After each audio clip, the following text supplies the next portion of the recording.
Hello everyone, this is Devin Davis with Weatherford BMW's Genius Team, here going over the seat controls today. So today I'm going to show you exactly how to move your seat back and forward, exactly how the lumbar support works, just for further information so that way you know how it works.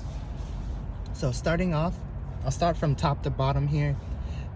This part here, this little lever I get the question about the most.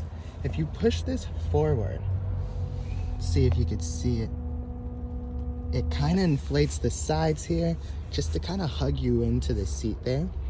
Pushing this lever back deflates those bags. Now this one here, you've got all these arrows on it, it can be quite confusing. This actually pushes the air back out in certain areas to add extra support, whether it's your upper body, lower body. This one kind of deflates it a little bit. This one is more for like the center of your back. So this one just adds extra support for you, depending on how you sit or what's more comfortable to you. Now, these are your basic seat controls here. This moves it forward, back,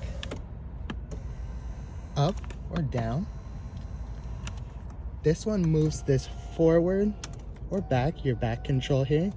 Now, depending on the package that you get, some headrests, there's going to be a little button here that you push to lift the headrest up.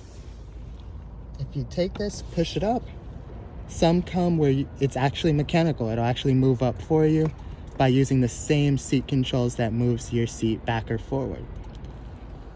And those are your seat controls.